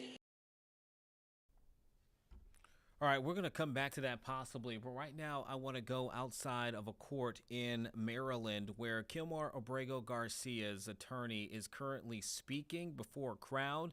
This after a court hearing today in looking into whether or not he could be re-detained. Okay, let's go ahead and take that live. We see that there's no basis. Yet again, who's keeping Mr. Abrego Garcia in the United States right now is the federal government. Right? Mr. Abrego Garcia, if he was allowed to sort of choose his path, he would have been in Costa Rica months ago, right? And so it's actually the federal government that's keeping him here in the United States right now in order to keep him previously keep him behind bars of an ICE detention center and now put him back behind bars of an ICE detention center. Again, they're insisting on punishing him and using ICE detention, which is supposed to be just for the purpose of carrying out a removal, using ICE detention to accomplish what they weren't able to accomplish in the criminal matter in Tennessee, which is, to keep him locked up. But we're not gonna allow that. We're gonna keep fighting for a resolution of this matter that keeps Mr. Abrego Garcia free. Right, his priority right now is to remain free. Again, as I said last time, we don't consider justice that he be in Costa Rica. Justice would be that he remain here in Maryland, free from the constant threat, free from the persecution of this government, free from the threat that they're going to try to remove him to, whatever fourth or fifth or sixth African country they can name, free from the threat that they're going to send him back to a detention center in Pennsylvania. That would be justice. But an acceptable resolution at this point is the resolution that he's fighting for, which is the ability to take the Costa Rican government up on their offer of refugee status. That offer has been sitting out there since August. When we were last in court, the government said, "Oh no, that's no good anymore." Costa Rica, there's things going on that you don't know with Costa Rica. Of course, that proved to be completely false, as the Costa Rican foreign minister came out just a few days later and said, "No, our offer of refugee status still stands." And that's where we left it. And so that's what Mr. Abrego Garcia is trying to do right now, right? He is trying to carry out what the government claims to want in this case, which is his removal from the United States. And they're the ones who are preventing that from happening.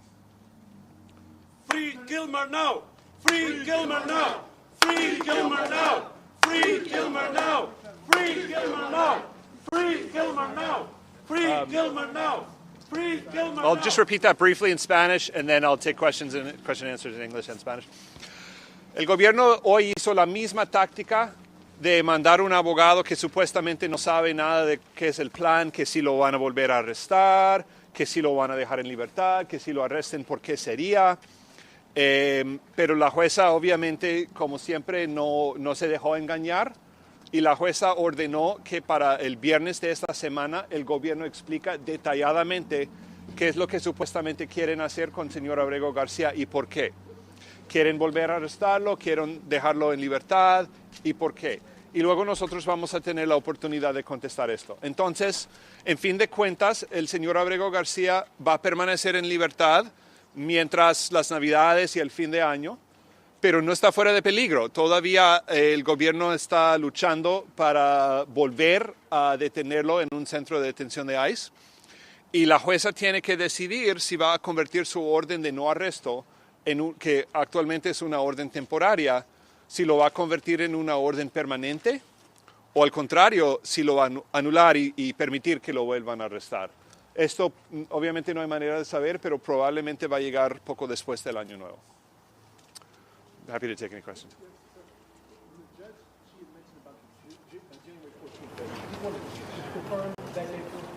Yeah, there's going to be a status report due as well on January 14th. It's not going to be a hearing, though. Yeah. Simon, the judge today zeroed in on two errors by the government, one involving the paperwork that Mr. Abrego Garcia was given on his release a couple weeks ago, and the other being an error in one of the government's legal briefs that was filed with the court. What's going to be the impact of those, and why do you think we keep seeing, these sorts of errors in a case that clearly is such something?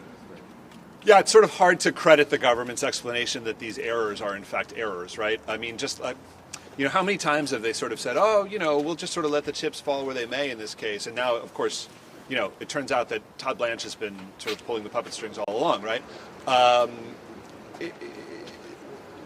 On Thursday, 2 weeks ago, in the morning, Judge Sinis entered a ruling finding that there is no order of removal and ordering Mr. Abrego Garcia released. as he was sort of walking out of the detention center in Pennsylvania, he was handed a piece of paper called an order of supervision, which is what the government gives someone when they have a final deportation order, right? So the government released him on terms that it releases someone who does have a final deportation order, notwithstanding the judge's ruling that he does not have a final deportation order. And then later that night, an immigration judge, a brand new immigration judge, not the one from 2019, but their sort of hand-picked hatchet man immigration judge, entered a brand new removal order. So, I mean, one could sort of speculate that the fix was in, right? Because at 4:45 p.m., they're giving him an order that doesn't make sense and would only come to make sense in light of the immigration judge's order issued later that night.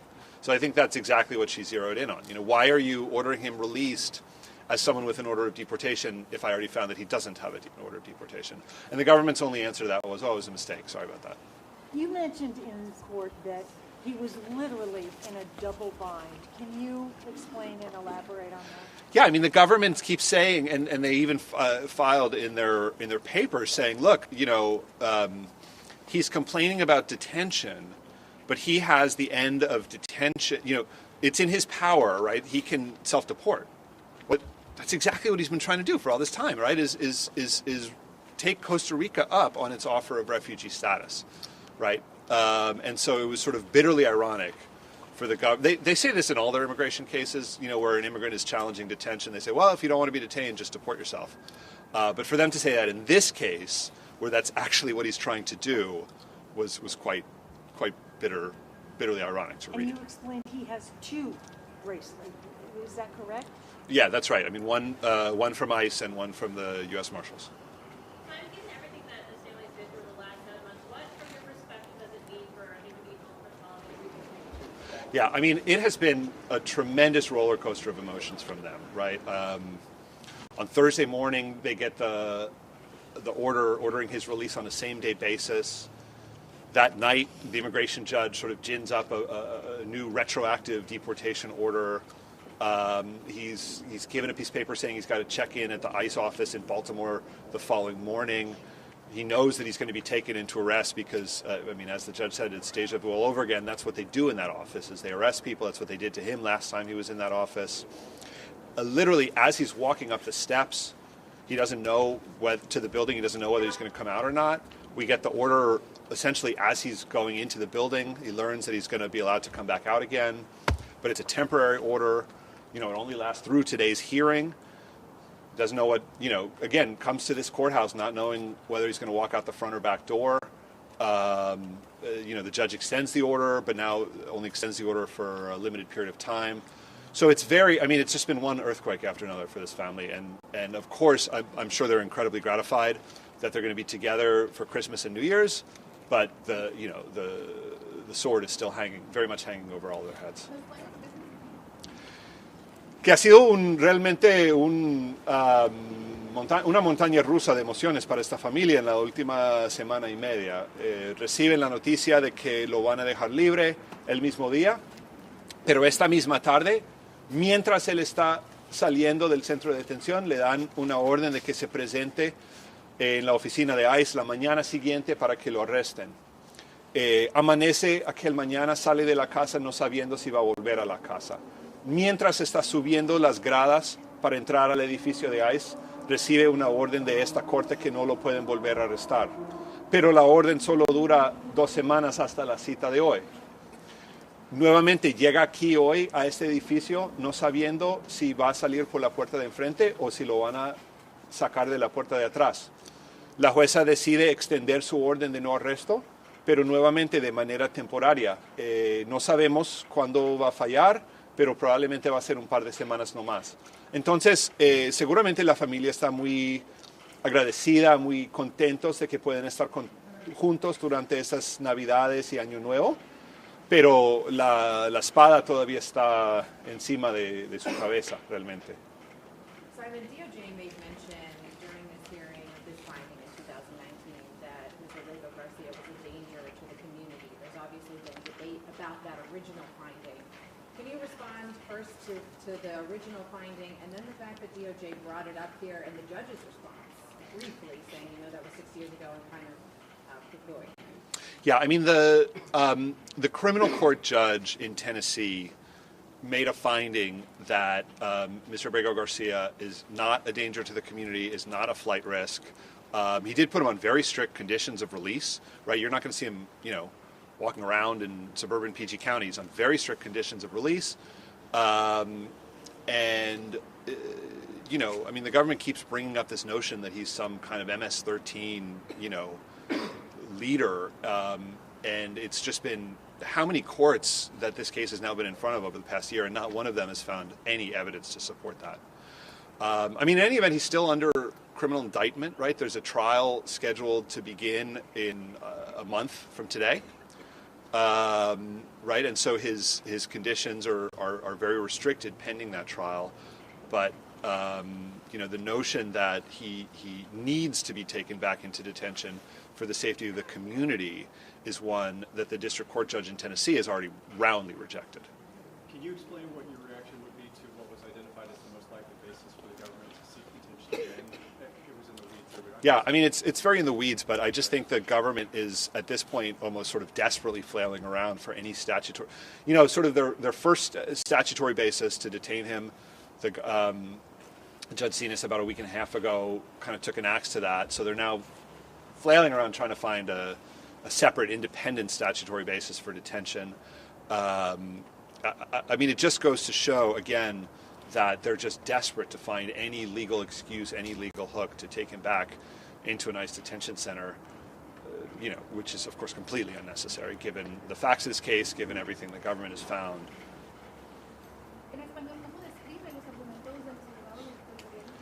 Que realmente están desesperados, los abogados del gobierno están desesperados para encontrar cualquier pretexto legal para volver a detenerlo. Realmente ellos son los que hicieron que este caso fuera de tal magnitud de lo que es. Nunca fue decisión del señor Abrego García de ser un caso nacional, de importancia nacional, la Corte Suprema, todo esto.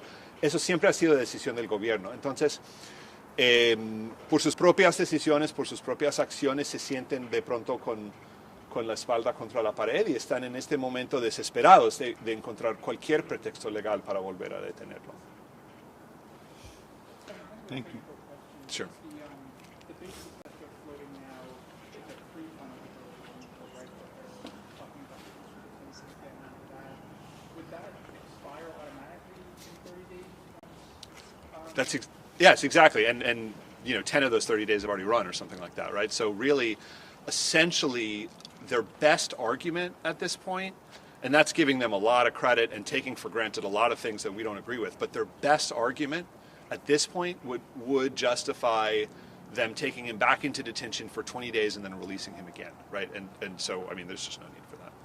So you have to be released automatically? Well, nothing happens automatically. Like, they're not doing anything unless this court orders. But the basis for this court's release order would come right back into play on the 31st day, right? January 13th, they'd have no legal justification whatsoever under the sun for continuing to detain him. They couldn't even hypothetically come up with one, was sort of the point that we were trying to make. I'll take one last question, and then we're going to get moving. If I can, just to grossly oversimplify what the judge has said the government has to do when they come back to court, what do they have to prove to her in order to get the TRO dissolved? The government, in order to get the TRO resolved, needs to state exactly what it is they intend to do with Mr. Abrego Garcia and what their basis or reasoning for that is. They can't keep going with this notion that, well, we might do this, we might do this, we might do this, and you should let us do it whatever we want, whenever we want. They have to actually come up with a very specific plan and then justify that plan. And that's what they've been ordered to do on Friday, is to specify exactly what they want to do and why it is they think they're allowed to do it. We'll have the opportunity to respond, and then the judge will enter her ruling sometime after the new year. All right, thanks very much. Thank you. Thank you, Simon. Thank you so much. Thank you so much to Simon. Thank you to the amazing work of the legal team. Good afternoon, everybody. My name is George Escobar. I am the incoming executive director at CASA, and I just wanted to take a brief moment, first of all, to thank everybody that's been out here on a daily basis. We have all been together here in the cold in the summer, in the heat, in the rain, throughout this odyssey that continues to evolve. And if it hadn't been for the work of our united community that stands together in solidarity with Kilmar, we would have not had the result that we had inside that courtroom today. So we want to thank everybody that's been out here, thank all the wonderful interfaith leaders and our community at large that's been out here every day. Because let's be honest about what we're talking about. We're not talking about solely the case of the United States versus Kilmar Abrego Garcia. We're seeing the case play out here of the U.S. versus our immigrant community in general. Because exactly what Kilmar is experiencing in there is what's happening over and over and over again in so many courtrooms, in so many detention centers, in so many places across the country that don't get the attention that he has. Fortunately, we have a brave leader in Kilmar who has raised his voice, who has worked with his family, and his brave family have decided to be an example and decided to show their life, show their world, expose themselves, and risk their own safety to tell this story. So we always have to remember that. We always have to respect that. And it is our obligation as a community and to us at CASA as an organization to stand here in solidarity with them. And we commit to staying with them and fighting through this until this is resolved and until justice is resolved. Is that right? Yes, we can. Yes, we can. Yes, we can. Yes, we puede. Sí se puede. Sí se puede. Sí se puede. We are fortunate that today the judge ultimately saw the injustice of this case and demanded that Kilmar has an opportunity to be with his family. And that is so important in these holidays to understand that Kilmar now has an opportunity to hug his kids, be with his family, open presents, and be at least a father to his children for another at least precious few days. We heard from Simon that the battle is not over in the courtroom. The battle is not done out here. We will stand in solidarity with him. We will fight with him. And we are not going to give in until justice is provided, not only to Kilmar, to all our families. But thank you so much for being here with us. We look forward to seeing you. We heard we have another difficult case to move on. And we look forward to continuing battling for justice with our community here together. ¡Sí se puede! ¡Sí se puede! ¡Sí se puede! ¡Sí se puede! ¡Sí se puede! Yes, we can! Yes, we can! And thank you all. Yes, we can! Thanks, everybody. And there you have it, that rally taking place outside in Maryland, where we are hearing there from supporters and the attorney of Kilmar Abrego Garcia. You saw there at one point that he was in the background. He was ushered away. If you watched the cameras while his attorney was speaking, there in support of him, speaking about the case in general. This after a federal judge overseeing his immigration case today heard argument over whether ICE should be allowed to re-detain Mr. Garcia while the government attempts to deport him to Liberia or to another country. Now, you just heard there from someone with CASA there that it appears that judge did say that he could remain with his family at this time while this case continues. This has been an ongoing situation all the way back to March, and when he was first wrongly deported at that time and detained, the Salvadorian native was sent out to a prison out of the country and brought back to the U.S., and then that prompted more charges in which the Trump administration accused him of being a part of a criminal gang, and he had denied that as well. Being brought back to the U.S. in June. Then it was to face human smuggling charges in Tennessee. He denied that also. And then just recently, we saw a federal judge who said that he could not be detained. He needed to be released, and he could not be re-detained. The Trump administration has appealed that decision, and now we are in the court process right now today looking at that. But this has been a long-standing conversation because the case really has prompted so many different questions and topics surrounding how the deportation immigration process has gone on, immigration enforcement process has gone on here in the country. The Trump administration really taking a strong stance with this particular case, but this is one in which immigration officials tend to, or have shown that they have really bought into on both sides of the coin of trying to figure out what is going to happen when it comes to Mr. Abrego Garcia. So I wanted to go ahead and take that live in the moment, because that is the latest today as we head into the holidays in that particular case. Okay, I told you on the back end that when it came to the situation with the Trump administration, but in this case, pausing multiple offshore wind projects, including a major one here in Hampton Roads, that I would come back as soon as we had some responses from officials here. And we have started to get those to trickle in. Heard from a few different people, including Senators Tim Kaine and Mark Warner of Virginia and Congressman Bobby Scott. They have put in a joint press release here about the decision that was made by the Trump administration today, again, to pause those offshore wind projects, including the coastal Virginia one, too. And I'm going to go ahead and read a bit of that statement that they provided here just moments ago. They say, despite our senior roles on the Senate Intelligence and Armed Services Committees, the administration has failed to share any new info that supports this sudden and sweeping move to halt all offshore wind development, including a project off the coast of Virginia that is already almost complete and operational. That silence speaks volumes, especially given the president's long-standing, well-documented opposition to offshore wind and the promises he has made to his donors to put his thumb on the scale against certain energy projects. The reckless, haphazard approach puts billions of dollars in private investment at risk, threatens thousands of good-paying American jobs coming to a veteran-heavy area, undermines energy security, and damages the credibility of the U.S. government. Virginia's offshore wind project has undergone years of rigorous review and represents a critical step toward strengthening our energy independence, lowering energy costs for American families, growing our clean energy economy, and positioning the Commonwealth as a global leader in this industry.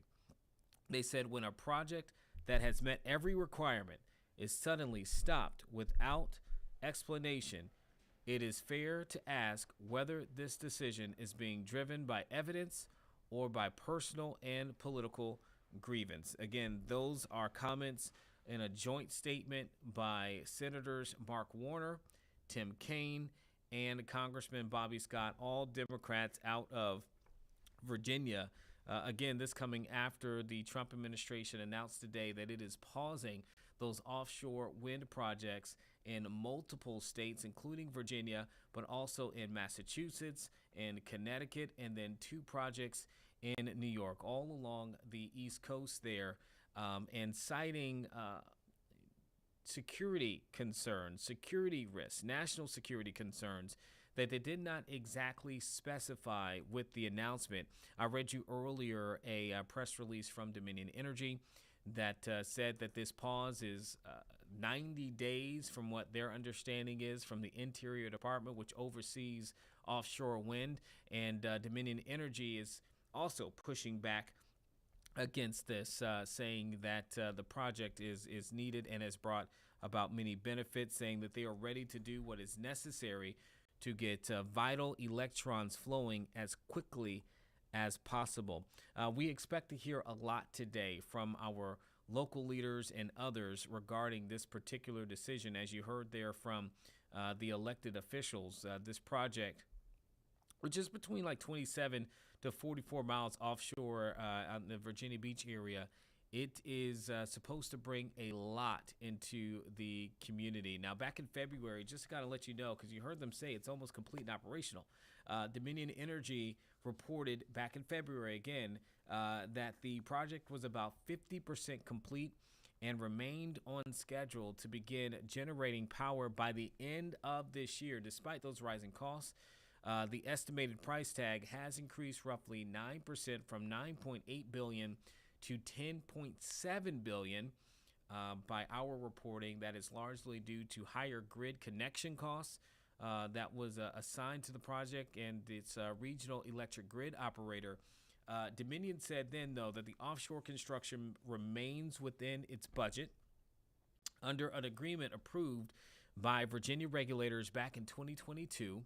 And Dominion said that it will absorb half of any cost above $10.3 billion, limiting the impact on customers. So this particular action by the Trump administration is a huge blow to their efforts in this pause. But it also comes after months ago in September when the Trump administration withdrew nearly $40 million in federal funding that had been awarded to the city of Norfolk to redevelop what is called the Fairwinds Landing Marine Terminal into an offshore wind logistics hub that was going to support this project, the Coastal Virginia Offshore Wind Project. And at that point, city officials in Norfolk had said the project will help anchor hundreds of jobs there and transform the site into a major maritime industrial center. So that's one of the big concerns here, too, is that the amount of jobs that could be lost in this and the amount of money that has already been poured into this and where the projects already are, right? This is not a new thing. This is something that has been in the works for at least a decade. Pieces of it already kind of put into place within the last 5 years. And you heard there saying that they look to be fully operational. At least this was back in February. They were to be fully operational by the end of this year. So a lot of things have already been put in motion here. And that's going to be a lot of the concerns that we hear from those who are in our area here in Virginia. At the time when we were looking at that project where the money was taken out of the Norfolk situation, we heard from Trump administration officials that said it did not match their priorities at the time. Transportation officials said that funding was redirected towards shipbuilding, port improvements, and traditional energy development. That, too, was criticized by both state and local leaders who, again, said that it could really slow the economy and economic growth here in Hampton Roads. And it's very important to note, I said it earlier today, again, everything with timing, and there's a lot of interesting things when it comes to timing, that this comes just weeks after a federal judge already struck down an executive order by the Trump administration that would have broadly blocked wind energy projects, calling that effort unlawful. Okay, so a federal judge made that decision, citing with 17 states, their attorneys general, and then the Washington, D.C. They made that decision just 2 weeks ago. And so here we are 2 weeks later with this pause and this announcement. Despite that ruling, the administration is going ahead and pushing forward with a temporary suspension while their agencies reassess, what they're calling security concerns. So a lot of things kind of moving at this point, right as we approach the end of the year. Now, Dominion said that it is prepared to work with federal officials to address any concerns so that they can resume work as quickly as possible. Of course, we would like to see, and maybe there is reporting so far, we're looking for it, of what exactly those concerns are cited by the Trump administration, what the national security concerns are cited by the Trump administration. And of course, once we hear that, we'll get that information out to you as well. It likely could be in our shows on air today on 13 News Now between 4 and 6:30 this evening. Certainly, we have our team working on this major situation that is coming out of Washington, D.C., but impacting us right here at home. And one person that we are hoping to hear from for sure is Governor Glenn Youngkin, who I know our team has reached out to and has been looking for. Let me see if there's any kind of statement on any of his. Let's see here if I can find anything out there just that they have put out publicly. But I know that our team has already reached out. I'm not seeing in my communications a response just yet, but we'll see if we do. Okay, I'm not seeing anything there. Let me see if I can check one more. See if there's anything that is there.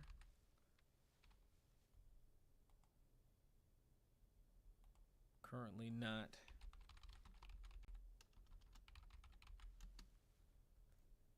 seeing anything posted publicly at the moment. Okay, we'll try one more thing here.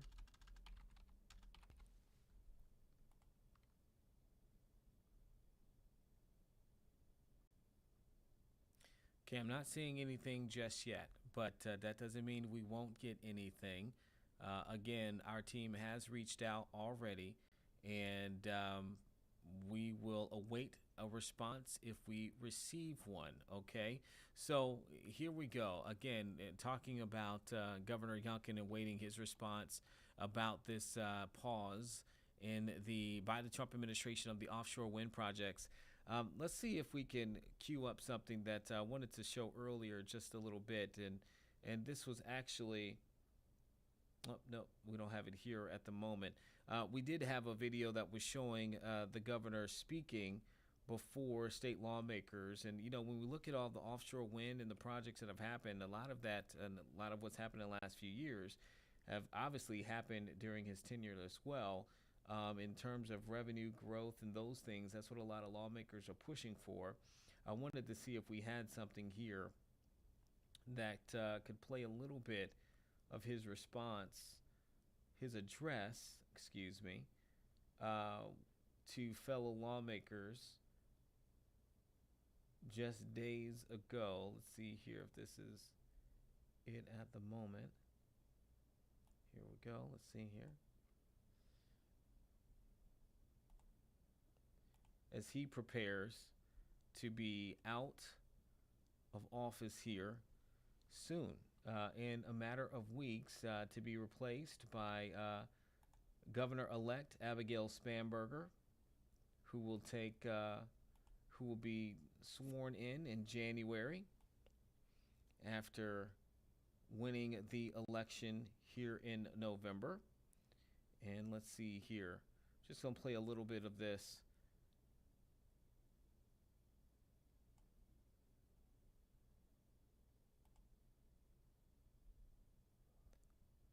A little bit of this announcement here. Again, hearing from Governor Youngkin as he prepares to make his exit from leadership here within the state as the governor of Virginia, but looking at some of the things that he believes he was able to do during his 4 years in office.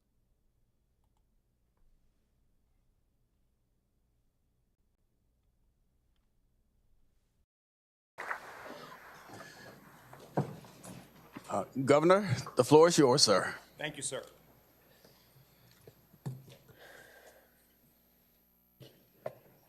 Well, good morning, everyone. Good morning. It's nice to know everyone is up and rolling this morning. Chair Lucas and Chair Torian, Chair Watts, members and staff of the Joint Money Committees, thank you for this invitation to join you all here again. Mr. Speaker, thank you for being here. And I'd like to welcome the Governor-elect Spanberger. It seems only yesterday that I was sitting in that chair, and I do wish you and your family a blessed holiday season and a fabulous administration. Thank you.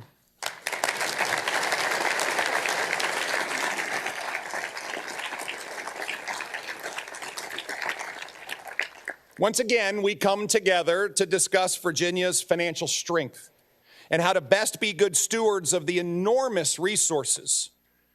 A biennium budget with $72 billion of general fund resources and $212 billion of total resources. How best to keep Virginia growing how best to invest in key priorities and capital investments across the Commonwealth. And as I look around this room, I am filled with an overwhelming sense of gratitude. First, gratitude for Virginia's financial strength that has enabled and will continue to enable record funding into critical areas while providing substantial tax relief. Second, because I see so many women and men who have played such a pivotal role in the incredible strides Virginia has made over these past 4 years. First, our General Assembly partners, thank you, thank you, thank you. And especially the dedicated members of my administration. Thanks to all of you. And finally, for my amazing wife, First Lady Suzanne Youngkin. Every single day,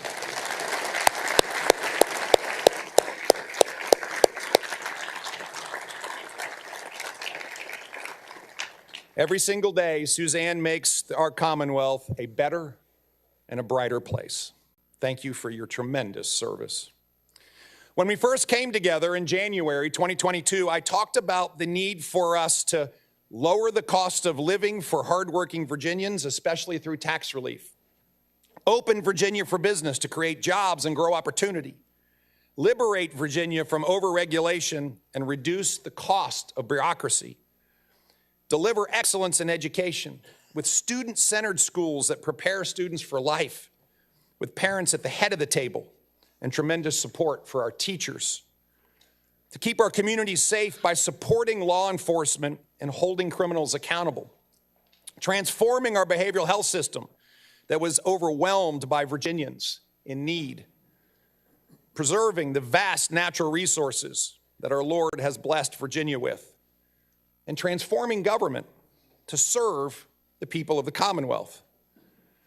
My friends, we have done all of that and so much more. Together, we have worked for and seen Virginia achieve such remarkable strides. We all should be incredibly humbled when it was recently called the Great Virginia Renaissance. A renaissance that we led together and witnessed together. It's a story of transformation, a story of promises made and promises kept, a story of competing and winning, a story of Virginia leading. A Virginia that is stronger today than she has ever been. Over the past 4 years, we've seen record business investment. Today, $156 billion. Record job growth. And in 2023, for the first time in a decade, more people moved to Virginia from the other 49 states than moved away. All right, we got to get out of here for 13 News Now Plus here on Live Impact News. Just wanted to air a little bit about that. Again, you can find us on 13newsnow.com and right here on 13 News Now Plus. Thanks for sticking with us.